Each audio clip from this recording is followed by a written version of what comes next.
Hey Julie. Do you know about 24-hour production? No, Marcus, what is this? Is this similar to our QGP production projects?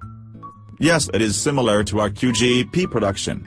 Frank has thought of a competition where complete production phase runs in 24 hours. That's great. It would be really interesting to see what type of projects are there in this event. There is also an interesting project on HTML5 validation concept, where they will tell what the VPL or PPL should know about HTML5 and also how to improve the validation process. That's awesome. I am now eagerly waiting for this event. Thanks, Marcus, for this information.